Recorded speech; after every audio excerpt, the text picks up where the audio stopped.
Good afternoon. This is Blu Laker. This show, Radio Tribune, is here in Las Vegas. We're on 9th Street, so we invite people to come by, and just to let you know how convenient it is, we're 9th and Charleston-ish. Okay, I said 9th and Charleston-ish, okay, but it's on 9th Street. And so, we're going to be talking about a number of different subjects, and a couple of those are very important. Like I notice here that in the Tribune, we've said, just say no to the Harry Reid Airport. Harry Reid doesn't need an airport ever in his name. And we don't need to promote his kinfolk, namely his sons. For what? What has he done for Nevada? What he's done for Nevada is disgraceful. What he's done to the bunnies is even more disgraceful. So we don't need to praise somebody who, in fact, has been responsible for many acts against Nevada. And Nevada, we're not just talking, oh yes, he's a great senator for what? The only thing I can see Harry Reid really did was for the Veterans Administration, and the care that they get at that facility. Yes, that's one thing that I have to give credit to. On the other hand, there's many other things that I have to discredit it for, because he has not allowed us to move forward.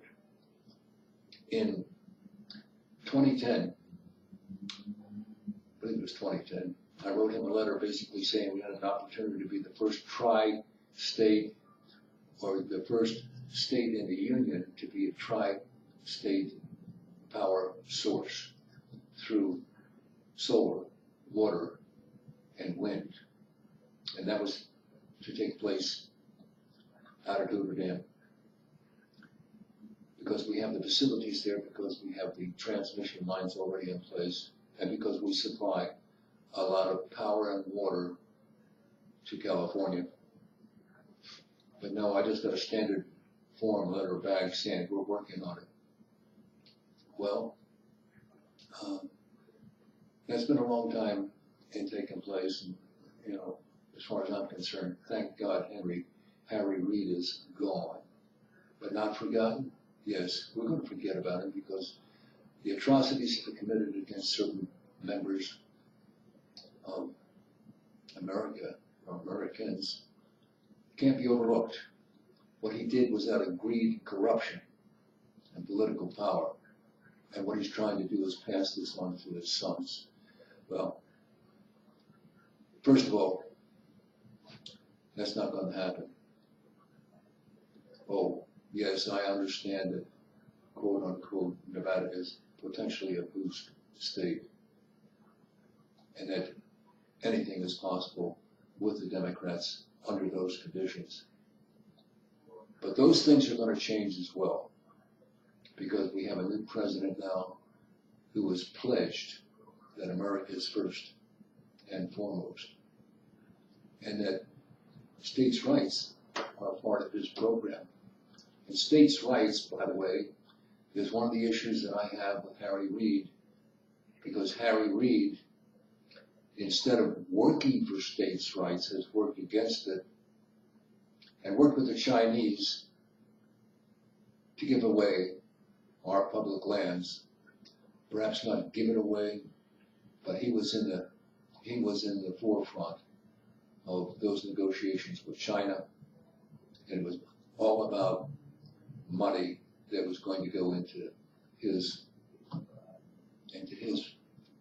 family. Yes, his sons were part of that conspiracy, and yes, it was a conspiracy.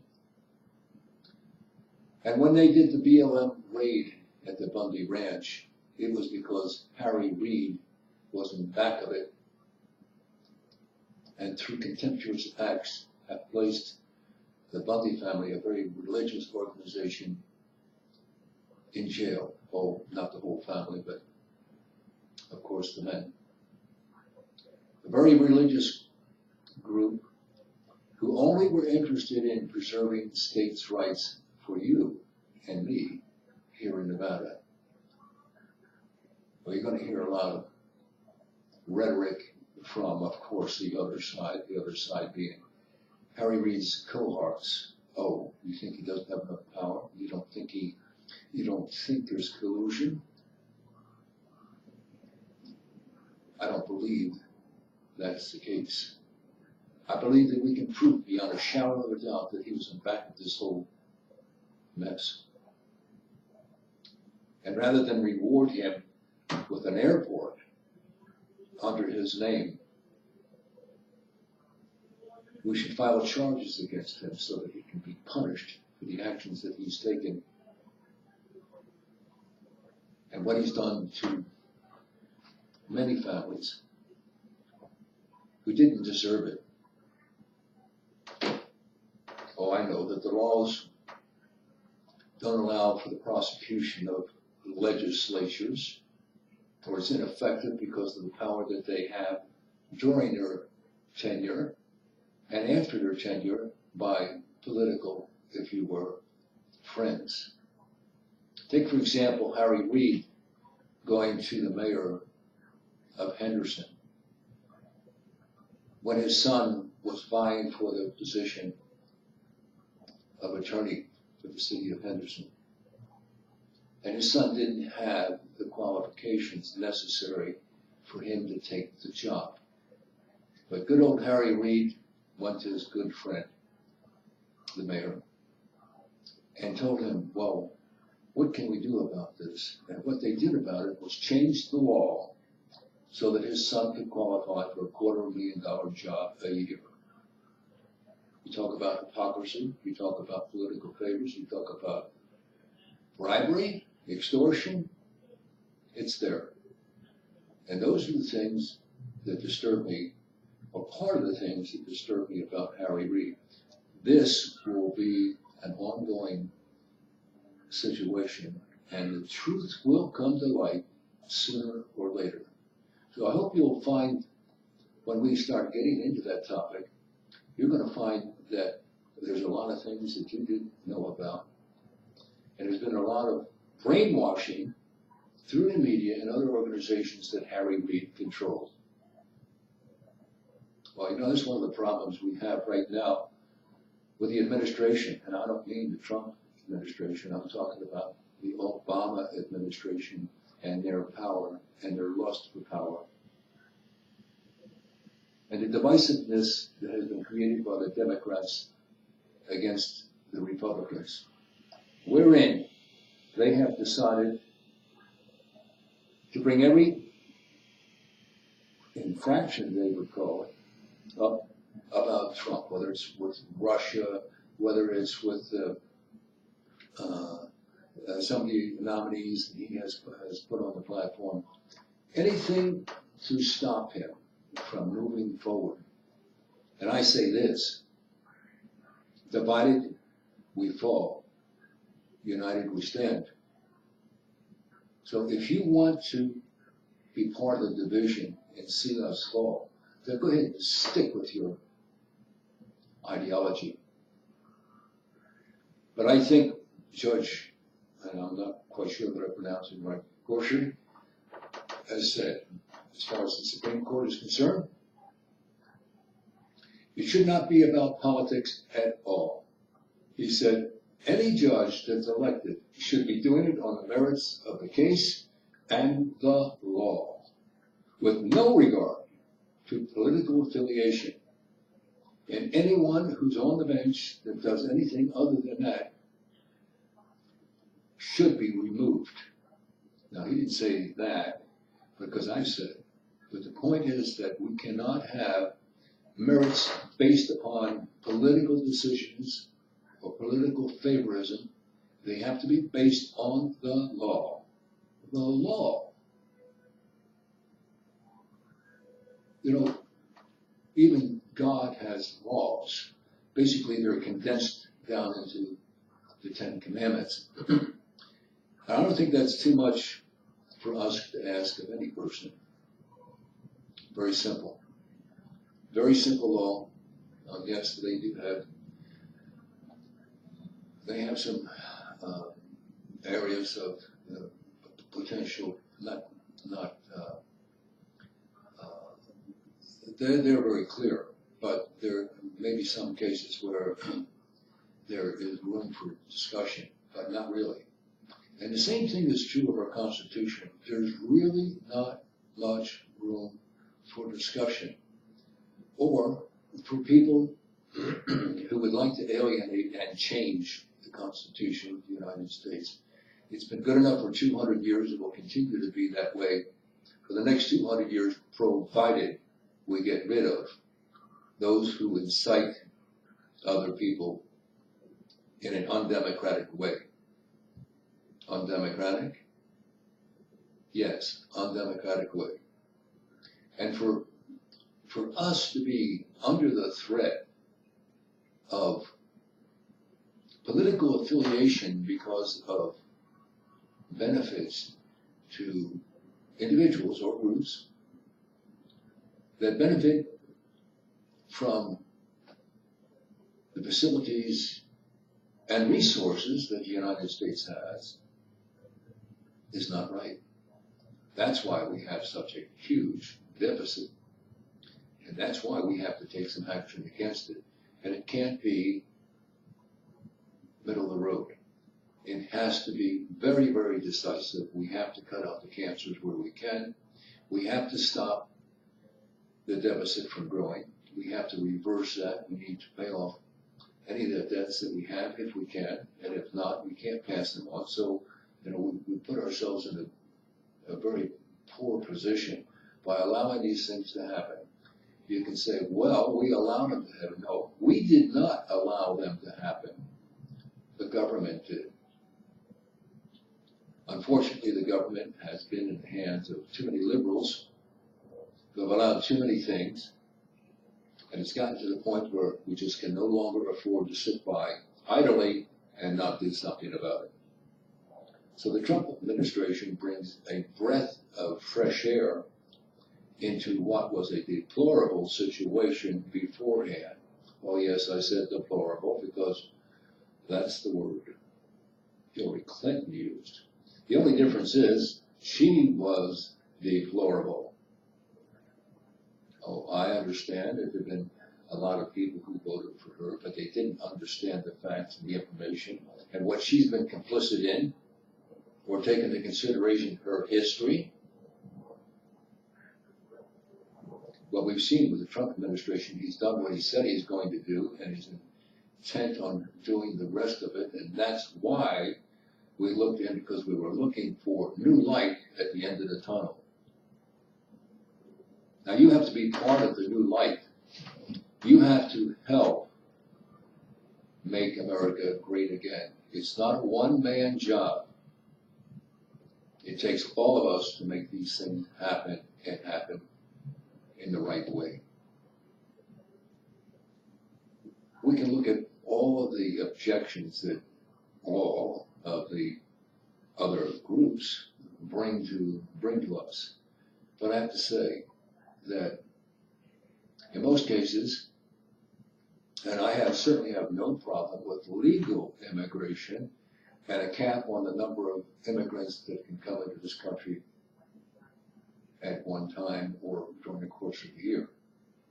But I do have a problem with illegals who have taken over our society and our money, causing us to have this, right now, unsolvable deficit. So those are things that we're going to be addressing, and yes, it's going to affect some people who maybe don't like it, but that's unfortunately too bad. I'm going to give you an example. This goes back to the Second World War, when we had to bomb Japan, Hiroshima in particular. And we dropped the A-bomb on them, and of course, thousands and thousands of people paid the price. But it didn't stop the war, did it? Did we have any concern at that point about the collateral damage that was done to the men, women, and children of Japan? Well, maybe we had a concern. You see, we could differentiate between men, women, and children because they were collectively together. And our new war right now is God versus God against Allah. And we have to take the same approach. In the final analysis, we have to eliminate the Islamic terrorist and make sure that they don't have the power to come back time after time after time. You would think that history would be enough to say, okay, we're going to get it done. You would think it would be enough for our allies to come together and to fight this in a way that makes sense. But the truth of the matter is sometimes we overcomplicate the issues and we don't think of the many options that are available. And believe me, there's not just 1, 2, 3, or 4.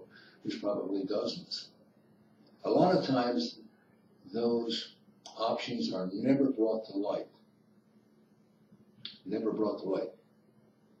Because we, as the simple majority, simple being we're not legislators, we're not in the media, we don't have the opportunity of expressing ourselves, and a lot of times, with 330 million people in this country, it gets shoved under the desk someplace and never sees the day of light. Well, that's too bad, because there's many, many ideas that go unnoticed that need to be put in place. We've seen that with some of the billionaires who have come out of nowhere, out of their garage, and become multi-millionaires and billionaires because they had an idea that was essential at the time. So why don't we open it up to discussion, limit it to a degree about where we're going and the things that we need to get accomplished, and listen to people so that Donald Trump, our Commander-in-Chief, our President of the United States, can listen and be our voice. Because that's what he promised. He said, I will be your voice. And I say to him and to you, let's make sure he hears us and can make an intelligent decision on how to proceed, because there's a lot of ideas out there that need to be explored. Whether it's mine or someone else's matters not. What matters most is America, and America must be first. Every other consideration, if it doesn't fall under improvement for America, does not need the attention of making us a world power again. You can say, well, we're the world's most powerful nation. Militarily? Well, maybe, yeah. But that doesn't mean that we are liked in other countries. As a matter of fact, apparently we're not, because ISIS is doing a heck of a job in bringing the battle to us. Yes, what is it, 35, 40? I don't remember it anymore. It used to be 35 atrocities committed here in the United States with thousands and thousands of people being killed. Here in the United States, unthinkable 20 or 30 years ago. Unthinkable. And today, it's commonplace. And of course, we're not the only ones. We're seeing attacks in London, Paris, major cities, even small communities, and even with people we have vetted, and given high security clearance to. So what are we supposed to do? Sit by and wait until they attack again? Or should we go on the offensive? And should we go in force? The answer is yes. Just like Hiroshima, you said, well, that's a bad example. Well, I'm sorry, that's a good one. Because it shows that unless you are dominant and, of course, right, then all you can do is wait and see what happens. Wait and see what happens when they start the attack. Oh, that's right, we've already seen it. Well, now is the time for us to rethink our policies that can reflect upon us in a very positive way. You know, we talk about, we always hear this rhetoric about, oh, Russia interfered with the presidential election. You know what? So did Obama. So did England. Said, hey, we're not even going to let this guy come into the country. And you're picking on Russia? It just so happens that Russia has been with us as allies in wars. And they're probably closer akin to the population of the United States than most of the other countries, except perhaps Germany. And the point is that we need to show force, and the collectiveness of Russia, Germany, and the United States would make us an extremely powerful group to deal with. And that's what we need to overcome ISIS. To ferret out all of their idealistic plans and to destroy them and allow them to come back into the human race. This is not about Islam. It's not about Christianity. It's about life and the ability to get along peacefully. And I believe that's what the Lord has said, that we will have 1,000 years of peace. And I say to you, where does it begin? But we're going to see just exactly how people are going to react and hopefully come to common sense. It's not the most complicated plans in the world that work. It's the simple ones. And there's an expression, keep it simple, stupid. But now that's not referring to you as an individual. It's about referring to groups and organizations who think they have the master plan and it's so complicated you don't even know where to start. The formula is simple. Putting it to work doesn't take oppositions, it takes cooperation and the ability to want and to desire for your country and your fellow Americans or fellow Russians, for example, that you're doing the best job possible to ensure their safety, welfare, and future of their particular country. Oh yes, there's different countries, whether it's the Chinese, the Japanese, the people from El Salvador and so forth, they all have their customs and desires. And they should be able to operate in their own sphere without reflecting upon the values of other countries. And why did God decide that we weren't all going to be the same? Because in his divine wisdom, he wanted people to be able to make their own decisions, not only for their current generations, but for generations to come. And that's what we need to do, is we need to come together in a compact that designates not necessarily what we can do, but as a guideline to prosperity and peace. When we do that, we're on our way. Now, I've been talking to you over the last couple of days about Obamacare, and I'm going to discuss that just a little bit further today. And I've tried to send out this information to some of the representatives, but frankly, I've had not a lot of success in finding emails.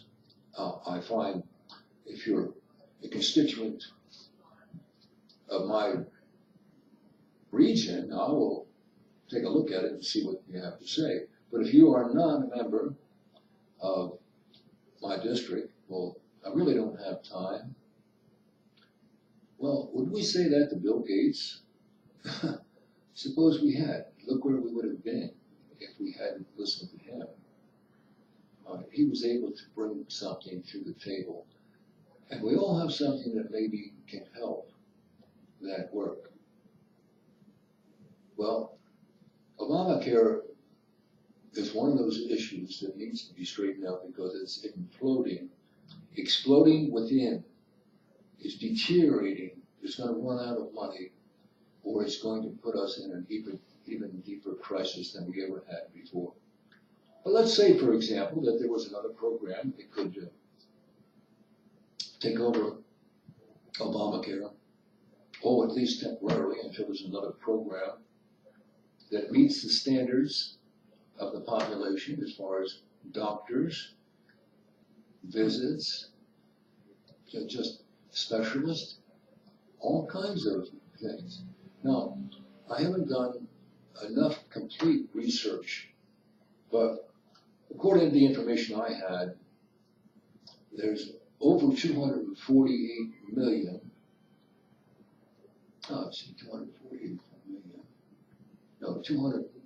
248,000,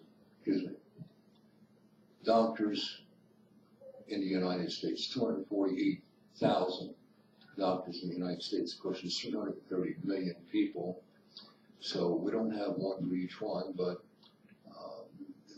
it's obvious that we have a lot of doctors here, but maybe not enough. And we do know that the cost of medical care is expensive. But the problem with that is necessarily, why are these things so expensive? Is it $1,400 to take a ride in an ambulance for 3 miles? Sounds a little bit prohibitive, doesn't it? Do we need to reduce the regulations? Do we need to increase the number of caretakers that are available to us? And is there a way that we can satisfy the needs of both clients or patients and doctors and surgeons and do it in a way that makes sense? I think there is. I think there is a way that we can satisfy that and provide service to more people, including indigents,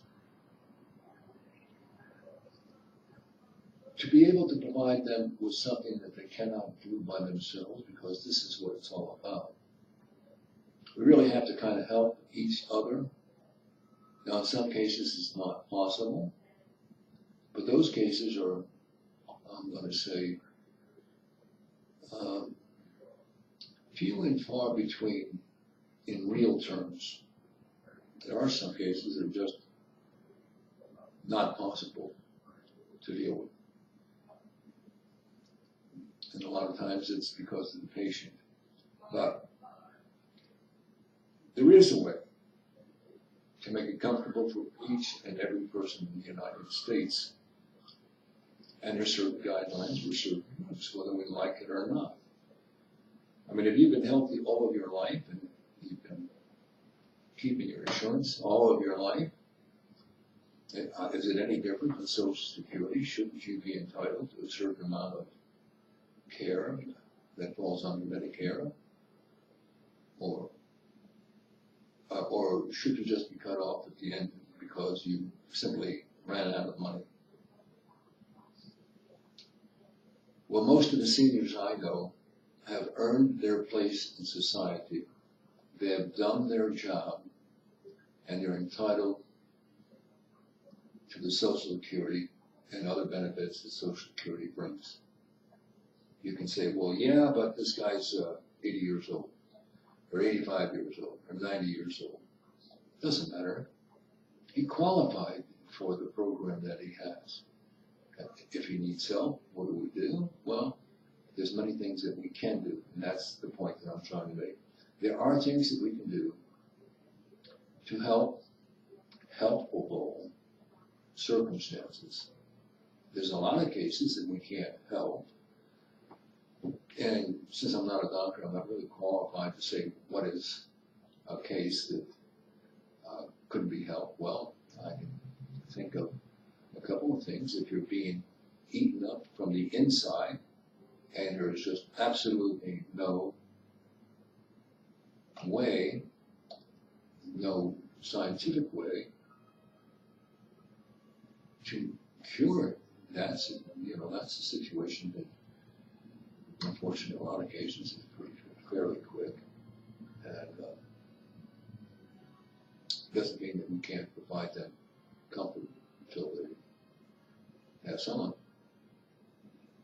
But there's no practical medical way of curing them. And in those situations, we have a different set of rules and regulations that have to come into play. On the other hand, we have people who are just too poor. Now, if it's their own fault, that's one thing. But if it's not their own fault, if they simply cannot take care of some small matters, whether it's mumps or measles or any of those things, simply they deserve care, because guess what? That could be infectious to the rest of society. So we better take care with what we say qualifies and what doesn't qualify. Broken arm. The guy has a broken arm and nobody fixes it. Where's what's going to happen? We're going to have to cut it off. We still have the medical cost involved. Wouldn't it be easier to fix the arm? I think so. Now, according to reports, that certain proposals of the intended GOP reorganization or repeal of Obamacare will cut 20 million people off medical assistance. Now, it should be noted that in 1985, Ronald Reagan created Cobra.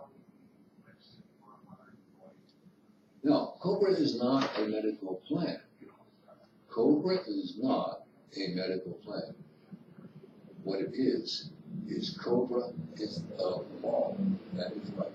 In 1985, Ronald Reagan created Cobra, and it became a law. And what it does, it allows continued coverage for up to 18 months with your existing caretaker. Now, that continued medical program was for people on a job, specifically, not entirely, for people who have been on a job, lost their job, or quit their job, and want to continue insurance until they can get another program. Now, did you hear what I said? Can continue their insurance until they get another program. In this particular case, we're talking about a program designed and built by the legislatures. Now, the good part about Cobra is that it includes pre-existing conditions and so forth. And it's 48 pages long, so it's highly unlikely that I'm going to be able to do 48 pages in 4 minutes. But it is possible for me to tell you where you can find out about it. And you can look at Cobra on the internet, and you can look at the law of Cobra, which is 48 pages of continuing requirements applicable to group health plans. Carefully, I'm going to read that again. 48 pages of continuation requirements applicable to group health plans. Basically what it's saying is, if you have a health plan, you can continue on with it for up to 18 months. Oh, gee, I didn't know about that. Well, what's in Cobra? Read it. Because I can't explain it to you in a few minutes. But what I can tell you is it will kill Obamacare, and it'll be done with King Cobra. Yes, it's an extension or amendment to the existing Cobra law program. And I have to reiterate that we're talking about a law that doesn't really require any legislative conditions, that we can implement that immediately and take the people in Obamacare and put them into Cobra. Oh yes, there's an expense, but it can be modified, and the Obamacare has some subsidies included in the program. I'm going to say it again. Cobra is a continuation of your existing insurance plan. So if there happens to be subsidies associated with that, then they will continue until Obamacare is replaced. Does that mean that the legislatures better get off their tail? Yes, that's exactly what it means. It means they have up to 18 months to create a program that's acceptable by the American public. And the sooner they get off it, the more money we save, the more money they save. And isn't that what it's all about? Providing as much care as we possibly can and reducing cost? Well, how are you going to reduce cost? Well, again, this program, and today's program in particular, isn't long enough for me to go into all of that. But is there a way? Yes. There's always a way. Is my program the best? Heck, I don't know. I haven't seen the other programs. But what I can say is that it is the law. And as Trump's nominee, Judge Gorch, has indicated, this is not about politics. It's about the law. And if we can't abide by the law, if we can't do the things, we got a problem. Just like at the border. If we don't have any borders, we don't have a country. And there's laws there in our Constitution that says we will defend the borders of the United States. So we can relate that to our way of life. There's rule and order. Unlike conventional thinking that someone is trying to create world order, we say no. We say we are trying to create law and order specific to the United States and applicable to other countries if they so adopt to do so. So in closing today, I want to bring you again to the point that there are policies available, and it's up to you to get involved to make them happen. Because they do listen to what their representatives are supposed to deliver. And if the representatives don't represent what their constituents have passed on to them, then they're going to have a problem in 2018. So again, this is Blu Laker, and this is Cobra USA at the Tribune, Radio Tribune,